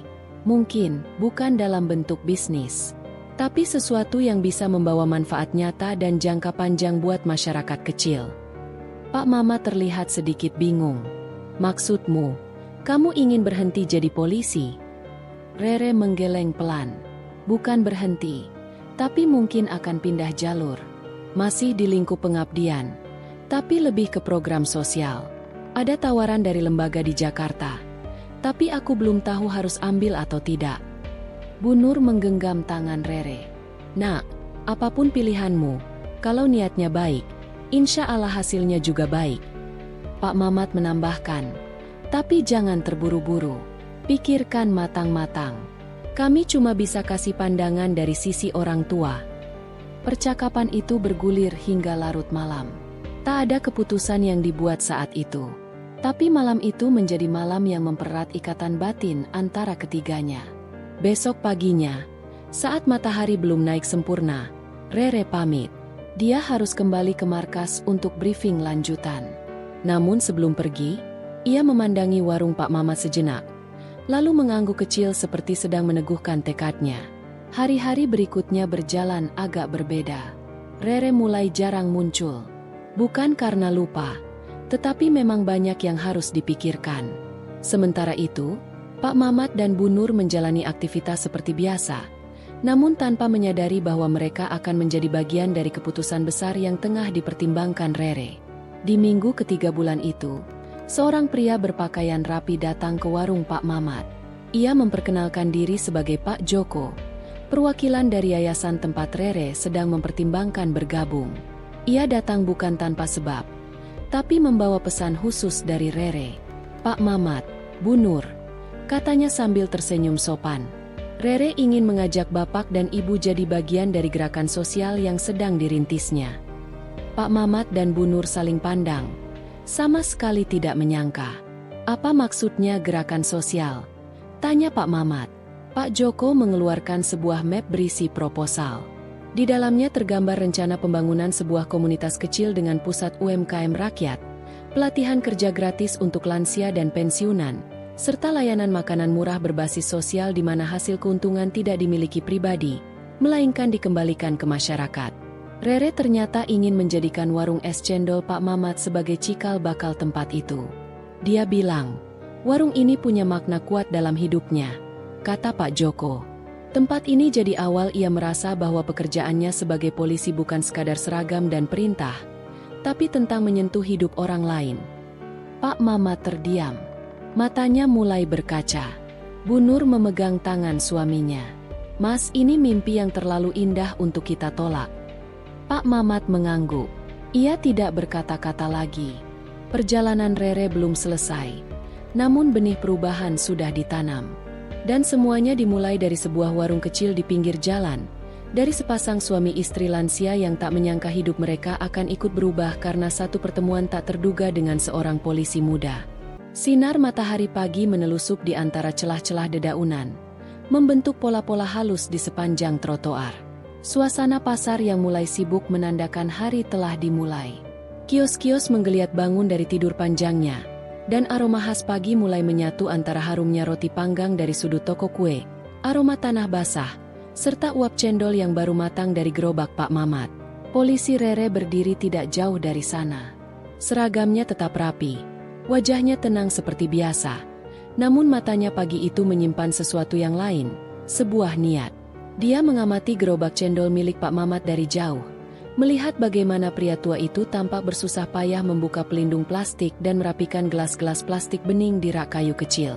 Di sisi lain, Bu Nur menenteng kantong berisi irisan cincau dan kelapa parut sambil sesekali membetulkan kerudungnya yang sedikit bergeser. Bukan kali pertama Rere memperhatikan pasangan lanjut usia itu. Tapi pagi ini dia merasa seperti harus melakukan sesuatu yang lebih. Bukan hanya membeli segelas cendol. Bukan hanya sekadar menyapa atau melambai. Pagi ini, ada keputusan yang diam-diam mulai tumbuh sejak beberapa hari terakhir. Ia akan membantu mereka, bukan sebagai polisi, tapi sebagai manusia. Pak Mamat, Bu Nur. Suara Rere terdengar ramah saat ia akhirnya melangkah mendekat. Pak Mamat menoleh. Wah, Bu Rere. Selamat pagi. Mau cendol lagi? Hari ini baru bikin. Masih seger-seger. Rere mengangguk, lalu duduk di bangku kecil kayu yang disediakan di dekat gerobak. Mau, dong. Tapi saya juga mau tanya sesuatu. Bu Nur yang baru selesai menata toples-toples berisi tape dan ketan, ikut duduk di sebelah Rere. Wajahnya terlihat cerah, seperti biasanya. Tapi Rere tak bisa menutupi kegelisahan yang ia tangkap dari sorot mata wanita itu. Kegelisahan yang tak diucapkan tapi nyata. Ada apa, Bu Rere? Tanya Pak Mamat sambil menuang santan ke dalam gelas. Begini, saya dan beberapa teman saya dari Polsek sedang rencanakan kegiatan sosial bulan depan. Kami ingin bantu usaha kecil, khususnya yang sudah lanjut usia. Nah, saya pikir, siapa tahu Bapak dan Ibu berkenan. Pak Mamat dan Bu Nur saling pandang. Sejenak suasana menjadi hening. Rere bisa melihat bagaimana reaksi mereka perlahan berubah. Dari bingung, menjadi ragu. Lalu ada setitik harapan yang muncul di wajah mereka. Bantu, usaha kecil, ya? Ulang Pak Mamat. Nadanya pelan, seolah takut berharap terlalu banyak. Iya, misalnya bantu dari segi promosi. Atau kalau Bapak butuh tambahan gerobak baru, bisa kita upayakan. Intinya, kami ingin agar dagangan Bapak bisa makin dikenal, dan Bapak tidak terlalu lelah. Bu Nur menggenggam tangan suaminya. Rere menangkap momen itu dengan jelas. Genggaman yang sederhana tapi dalam, seperti isyarat bahwa harapan itu, meski kecil, sangat mereka nantikan. Tapi, apa nggak apa-apa, Bu? Kami ini orang kecil. Gak punya apa-apa, kata Bu Nur lirih. Justru karena itu, Bu, ini bukan bantuan karena kasihan. Ini apresiasi. Saya lihat langsung bagaimana Bapak dan Ibu tetap semangat berjualan meskipun usia tidak muda. Itu hal yang luar biasa. Banyak anak muda sekarang saja gampang mengeluh. Pak Mamat menghela napas. dalam sekali, lalu mengangguk. Kalau memang begitu, kami bersedia. Tapi kami gak minta apa-apa. Loh, kalau cuma dibantu promosi, kami sudah bersyukur. Rere tersenyum. Ia tahu, langkah awal telah dimulai. Hari-hari berikutnya, suasana di depan pasar mulai berubah. Beberapa pamflet sederhana mulai tertempel di papan pengumuman. Isinya informasi tentang cendol legendaris Pak Mamat, lengkap dengan foto gerobaknya dan testimoni singkat dari pelanggan. Rere bahkan meminta salah satu rekannya dari media sosial Polres untuk membuat unggahan video singkat. Tanpa disangka, dalam hitungan hari, gerobak cendol itu mulai ramai. Pembeli tidak hanya datang dari pasar, tapi juga dari luar daerah. Beberapa anak muda berdatangan karena penasaran. Ada yang mengambil gambar, ada yang mengunggah ke TikTok, dan tak sedikit pula yang langsung menyatakan ingin langganan. Pak Mamat yang awalnya merasa kikuk, mulai terbiasa dengan keramaian itu. Ia tersenyum lebih banyak, bicaranya lebih hidup, dan tubuhnya tampak lebih tegap. Bu Nur juga semakin semangat. Ia bahkan mulai menyiapkan ide-ide baru seperti menambahkan topping kekinian agar menarik minat anak muda. Namun, seperti roda kehidupan yang tak pernah berhenti berputar, di balik semua itu, muncul satu bayangan yang mulai mengusik diam-diam. Suatu sore, saat hujan turun rintik-rintik, seorang pria bertubuh tinggi dengan jaket kulit hitam berdiri tak jauh dari gerobak cendol. Wajahnya tidak dikenal, gerak-geriknya mencurigakan. Ia hanya berdiri memandangi dari jauh, lalu pergi setelah 10 menit berdiri tanpa membeli apapun.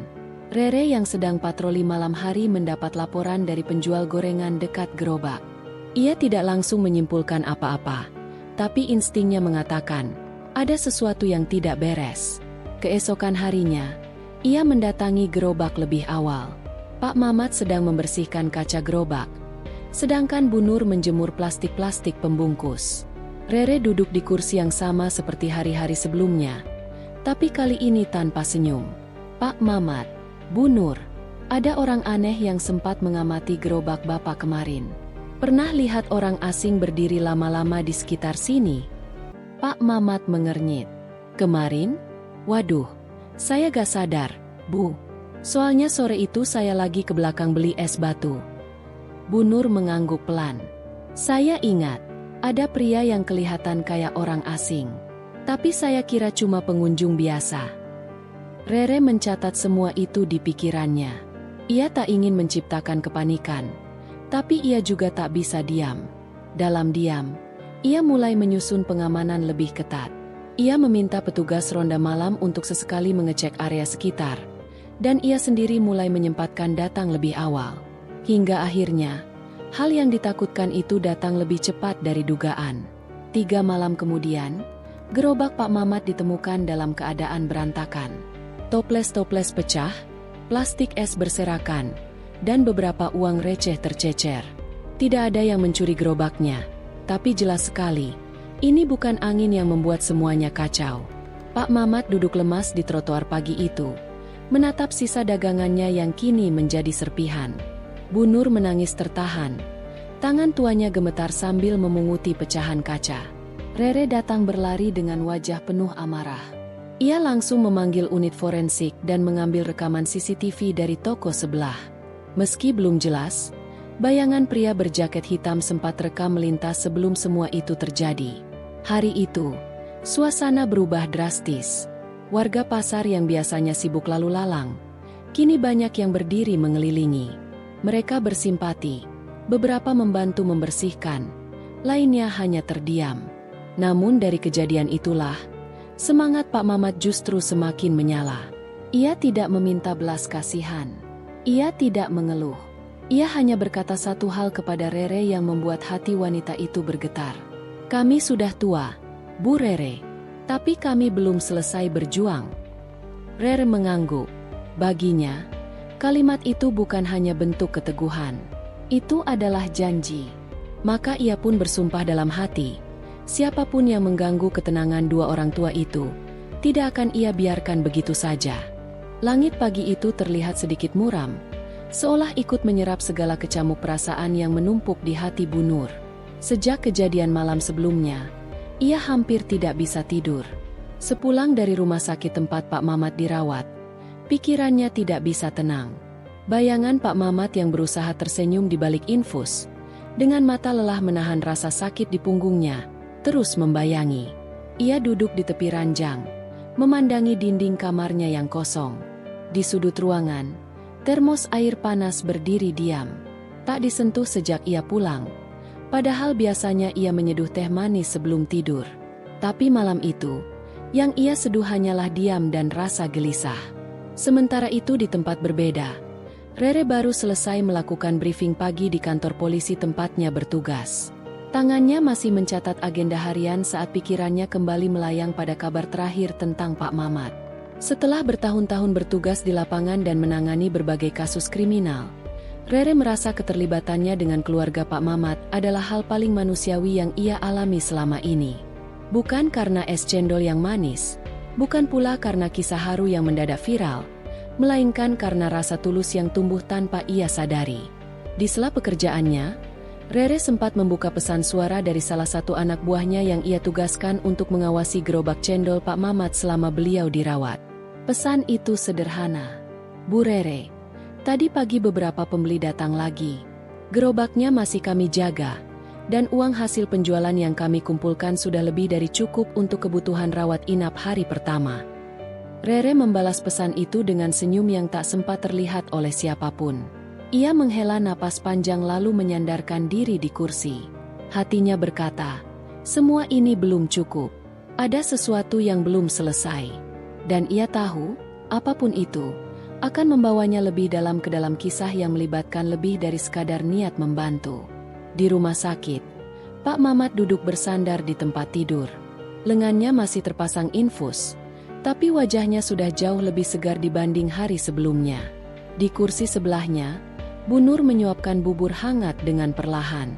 Pak Mamat menoleh, menatap istrinya, lalu berkata pelan, "Nanti kalau sudah boleh pulang, kita buka lagi gerobak itu, ya." Bu Nur menahan napas. Sendok bubur yang hendak ia suapkan mendadak terasa berat. "Kita lihat dulu nanti, Mat," ujarnya perlahan. Pak Mamat tertawa kecil. "Masa hidup saya cuma di rumah sakit, Nur? Saya masih bisa dorong gerobak, masih bisa sapa orang. Hidup ini bukan buat tidur-tiduran." "Bukan itu maksud aku." Bu Nur mengusap dahi suaminya pelan. "Tapi kamu juga harus tahu kapan harus istirahat." Di luar ruang perawatan, Rere berdiri menunggu. Ia membawa sebuah tas berisi bungkusan makanan kesukaan Pak Mamat, lemper isi ayam dan sekotak kecil tape uli dari pasar dekat rumahnya. Ia mengetuk pintu lalu masuk perlahan. Pak Mamat menyunggingkan senyum lebar ketika melihatnya. "Ah, ini dia polisi yang katanya bisa nangkap maling, tapi malah bawa lemper." Rere tertawa. "Saya bisa dua-duanya, Pak. Nangkap maling dan nyuapin pasien keras kepala." Bu Nur ikut tertawa kecil. Kehadiran Rere selalu membawa ketenangan. Rere meletakkan bungkusan makanan di atas meja kecil di samping tempat tidur, lalu duduk sambil membuka kotak tape uli. "Saya tadi mampir ke gerobak, Pak," ucap Rere. "Masih ramai yang beli. Bahkan ada anak-anak yang datang cuma buat nanyain kapan Bapak jualan lagi." Pak Mamat menatap kosong ke arah jendela. "Aku kangen suara mereka. Kangen gerobak itu. Kangen jalanan." Bu Nur memalingkan wajah. Ada butiran bening yang diam-diam muncul di sudut matanya. Rere pura-pura tak melihat. Di hari yang sama, sebuah ide gila terlintas di kepala Rere. Ia memanggil Dimas, rekan polisi muda yang selama ini ia percayai untuk membantu. "Gue butuh bantuan lu," katanya serius. Dimas mengangguk. "Apapun, Bu." Rere menarik napas. "Gue pengen adain acara kecil untuk Pak Mamat. Tapi bukan sekadar ngumpulin uang. Gue pengen semua yang pernah beli es cendol beliau tahu apa yang terjadi. Gue pengen mereka ngerasain langsung dampak dari orang baik." Dimas mengerutkan kening. "Maksudnya?" "Kita bikin pasar dadakan di lapangan kecil dekat kantor. Semua hasil jualannya buat bantuin Pak Mamat bangun usaha baru. Tapi bukan cuma itu. Gue pengen bikin gerobak baru yang lebih bagus, Lebih ringan, tapi tetap pakai nama yang sama. Cendol Pak Mamat. Dimas mengangguk pelan. Ia tahu, sekali Rere punya keinginan, ia akan menepatinya. Beberapa hari kemudian, Rere mulai menyusun rencana. Ia menghubungi komunitas UMKM, mengajak beberapa pengrajin gerobak kayu, dan bahkan mengatur pelatihan singkat tentang kebersihan pangan yang bisa diikuti Pak Mamat nanti jika sudah sehat. Semua dilakukan di sela tugasnya sebagai anggota polisi. Tidak ada satupun atasan yang keberatan, karena mereka tahu, inisiatif ini bukan sekadar kegiatan sosial, tapi penyambung semangat hidup seseorang. Kabar tentang rencana acara pasar dadakan itu menyebar cepat. Beberapa tokoh masyarakat ikut mendukung, bahkan camat setempat memberikan izin penggunaan lapangan. Di media sosial, tagar cendol Pak Mamat kembali ramai. Kali ini dengan semangat yang berbeda. Bukan hanya karena rasa iba, tapi karena rasa hormat pada kegigihan. Saat Rere menyampaikan rencana itu kepada Pak Mamat dan Bu Nur, keduanya terdiam lama. Bu Nur menggenggam tangan suaminya dengan erat. Pak Mamat hanya menunduk, lalu berkata pelan, "Saya ini siapa, Rere? Cuma tukang cendol. Tapi kalian kasih saya harapan." Rere tersenyum. "Bapak bukan tukang cendol biasa. Bapak itu pelajaran hidup buat banyak orang." Minggu pagi itu, lapangan kecil di tengah perkampungan mendadak meriah. Spanduk bertuliskan, "Pasar Cinta untuk Cendol Pak Mamat," terbentang lebar. Di antara deretan stand UMKM dan jajanan lokal, berdiri sebuah gerobak cendol baru. Catnya mengilap, dengan kaca bersih dan roda yang kuat. Di bagian atasnya tertulis, "Cendol Pak Mamat, manisnya dari ketulusan." Pak Mamat berdiri di depan gerobak itu. Tubuhnya masih lemah, tapi semangatnya mengalir deras. Ia mengenakan kemeja putih bersih dan peci abu-abu. Di sebelahnya, Bu Nur tersenyum lebar. Tangannya tidak lepas dari lengan suaminya. Rere mendekat lalu menyerahkan 1 cup cendol kepada Pak Mamat. "Ini buat pelanggan pertama hari ini." Pak Mamat menerima dengan tangan sedikit gemetar. Ia menatap cendol itu lama, lalu tersenyum. Rasanya kayak dulu lagi. Rere menatap kerumunan orang yang antri di depan gerobak. "Bukan kayak dulu, Pak. Ini langkah baru." Di kejauhan, seorang anak kecil berseru, "Pak Mamat, saya beli 2 ya. 1 buat saya, 1 buat ibu di rumah." Pak Mamat tertawa. "Siap, Nak. Bapak buatin yang spesial, ya." Dan di sanalah mereka berdiri, di tengah lapangan, dikelilingi harapan, tawa, dan aroma cendol yang manis. Tapi perjalanan mereka belum selesai. Masih ada kejutan-kejutan lain yang akan datang. Dan tidak ada satupun yang bisa menebak. Kejutan itu akan mengubah lebih banyak hidup dari yang mereka bayangkan. Sinar mentari pagi menembus sela-sela jendela ruangan kecil itu. Aroma kopi hitam dan cendol rebus buatan Bu Nur menguar lembut, berpadu dengan suara khas dari siaran berita pagi yang disetel pelan. Di teras rumah Pak Mamat yang kini sudah direnovasi berkat bantuan Rere dan para donatur tak dikenal itu, suasana damai benar-benar terasa nyata. Namun bukan itu yang membuat pagi ini terasa berbeda. Pagi itu, Pak Mamat memandangi halaman rumahnya yang kini bersih dan lapang. Sebuah papan kecil bertuliskan, "Warung Cendol Mamat." Sejak 1985, berdiri rapi di depan pagar, dibuatkan oleh Rere sendiri, katanya sebagai penghargaan untuk konsistensi Pak Mamat berdagang puluhan tahun. "Kamu serius, Rere?" tanya Pak Mamat sambil memandang polisi muda itu yang sedang duduk bersila di teras, masih mengenakan seragam lengkap. Rere tersenyum lebar. "Serius, Pak? Bapak kan selama ini jualan jalan kaki dorong gerobak. Sekarang, kenapa nggak buka warung kecil saja di rumah? Lebih ringan buat Bapak dan Ibu." Bu Nur menyambut ide itu dengan penuh haru. "Tapi Rere, nanti pelanggannya malah berkurang, soalnya mereka biasa ketemu Mamat keliling." Rere menoleh. "Itu bisa diatur. Saya sudah bicara dengan pihak RT. Warung Bapak bisa jadi salah satu lokasi UMKM binaan kelurahan. Nanti ada papan penunjuk jalan juga." "Tenang saja, Ibu." Hari-hari setelah itu berubah cepat. Rumah Pak Mamat yang tadinya sederhana kini memiliki bagian kecil di depan yang dijadikan kedai cendol permanen. Bangku-bangku dari kayu jati sumbangan dari seorang pengusaha lokal yang membaca kisah Pak Mamat di media sosial tersusun rapi. Gerobak tuanya diletakkan sebagai pajangan dan simbol perjuangan, bukan lagi beban harian. Namun perubahan terbesar bukan terletak pada fisik rumah itu, melainkan pada aliran manusia yang setiap hari datang tidak hanya untuk membeli cendol, tetapi juga ingin menyapa langsung sosok sederhana yang kisahnya menggerakkan hati banyak orang. Pagi itu, seorang pemuda bersetelan rapi dan berambut klimis datang dengan mobil hitam mengkilap. Ia turun, membawa 2 kardus besar dan melangkah masuk ke warung. Pak Mamat yang sedang menuang cendol segera berdiri tegak. "Pak Mamat?" Sapa pria itu sopan. "Perkenalkan, saya Doni, dari Yayasan Sosial Mandala Bina. Kami ingin bekerja sama membuat program pelatihan pembuatan minuman tradisional, dan kami berharap Bapak bersedia jadi pelatihnya." Pak Mamat tampak gugup. "Loh, saya? Saya ini cuma jualan cendol." "Justru karena itu, Pak," sahut Doni cepat. "Kami percaya pengalaman Bapak bisa menginspirasi banyak orang yang ingin berwirausaha dari nol." Bu Nur memandang suaminya dengan mata berkaca-kaca. Rere, yang sejak tadi berdiri di belakang sambil memegang ponsel untuk mencatat dokumentasi, tersenyum puas. Hari-hari selanjutnya diisi dengan pelatihan. Warung cendol milik Pak Mamat menjadi lokasi pertama pelatihan wirausaha tradisional yang digagas Yayasan Mandala Bina. Para peserta dari berbagai lapisan usia datang, belajar langsung dari Pak Mamat yang kini telah dilatih juga untuk berbicara di depan umum oleh Rere. Namun tak semua perubahan datang semudah itu. Di balik gemerlap dukungan, muncul juga bisikan sinis dari segelintir warga yang merasa iri. Bisa aja dia deketin polisi, makanya usahanya maju sekarang.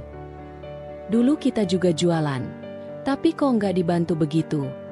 Suara-suara itu sampai ke telinga Bu Nur. Suatu sore, ia masuk ke dalam rumah dengan wajah murung, sementara di luar, pelanggan masih ramai memesan cendol. Pak Mamat yang sedang membersihkan meja menoleh. "Kenapa, Bu?" "Enggak apa-apa, Mas," jawabnya singkat. Tapi nada suaranya penuh beban. Pak Mamat tak ingin memaksa, tapi malam itu, saat mereka duduk di ruang tengah, ia mengutarakan kekhawatiran. "Aku tahu, Bu, kamu nggak biasa disorot, tapi kita harus tetap rendah hati. Kita nggak cari pujian, kita cuma hidup seperti biasa, dengan cara kita yang jujur." Bu Nur mengangguk. "Aku cuma takut, Mas, takut semua ini balik jadi bumerang. Takut orang nyangka kita nyari simpati.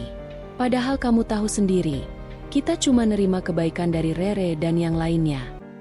Di tempat lain, Rere sendiri menghadapi tekanan tak kalah berat dari lingkungan kantornya. Beberapa rekan polisi mulai melontarkan sindiran. "Luar biasa ya, Rere, udah jadi seleb sekarang. Besok-besok kita juga harus bantu tukang gorengan. Siapa tahu masuk TV." Rere hanya menanggapi dengan senyum. Tapi sore itu, saat ia duduk sendirian di kantor, tatapannya kosong. Ia bertanya-tanya dalam hati, apakah niat baik memang selalu harus diuji dengan penilaian sinis? Namun ia tidak mundur. Baginya, membantu Pak Mamat bukan sekadar aksi sosial sesaat. Itu adalah refleksi dari keinginannya untuk melihat orang-orang kecil mendapatkan tempat yang layak di tengah dunia yang makin ramai oleh kepentingan. Satu hari, saat hujan turun lebat dan warung cendol tutup lebih awal, Rere datang membawa kabar. "Pak, Bu, saya baru dari kantor pusat. Ada undangan buat Bapak dari Kementerian Koperasi. Mereka ingin memberi penghargaan kepada pengusaha mikro berprestasi. Salah satunya Bapak." Pak Mamat dan Bu Nur saling berpandangan. "Kami ke Jakarta." "Iya, Pak, saya yang dampingi nanti. Semua akomodasi ditanggung." Hari keberangkatan pun tiba. Rere, Pak Mamat, dan Bu Nur berangkat bersama ke Jakarta. Bukan sebagai orang kecil yang datang ke kota besar untuk numpang lewat, tapi sebagai tamu yang dihargai. Di gedung tinggi berlapis kaca itu, nama Pak Mamat disebut dengan bangga, dan ia naik ke podium menerima piagam. Suaranya bergetar saat mengucapkan pidato sederhana. "Saya cuma jualan cendol. Tapi saya percaya, selama yang saya jual itu jujur dan dari hati, orang akan datang bukan cuma karena haus, tapi karena percaya. Tepuk tangan menggema. Namun di balik semua kebahagiaan itu, tersimpan satu keputusan penting yang belum Rere utarakan. Ia memutuskan untuk mengajukan cuti panjang, bukan untuk liburan, tapi untuk merintis gerakan sosial berbasis komunitas bersama teman-teman sejawatnya. Ia ingin membuat jejaring pedagang tradisional yang bisa saling mendukung, saling mengangkat, dan itu dimulai dari cerita Pak Mamat. Malam itu, saat mereka tiba kembali di kampung, disambut tetangga yang berbaris di depan rumah dengan membawa bunga dan spanduk ucapan selamat. Rere menahan haru. Ia berdiri di sudut, membiarkan sorotan itu untuk Pak Mamat dan Bu Nur. Namun dari kerumunan itu, seorang wanita paruh baya menghampirinya. "Mbak Rere, saya ibu dari Jono, tukang ketoprak di ujung gang. Saya pengen nanya, apa anak saya bisa dibantu juga buat usahanya?" Rere menoleh, menatap wajah wanita itu dengan hangat. "Bisa, Bu. Nanti kita atur pertemuan. Kita mulai dari situ." Bab ini berakhir bukan sebagai puncak, tapi sebagai pembuka gerakan yang lebih besar. Dari secangkir cendol dan seulas senyum seorang polisi, satu kampung mulai percaya bahwa kebaikan masih punya ruang untuk bertumbuh, selama ada yang mau menyiram dan menjaganya tanpa pamrih.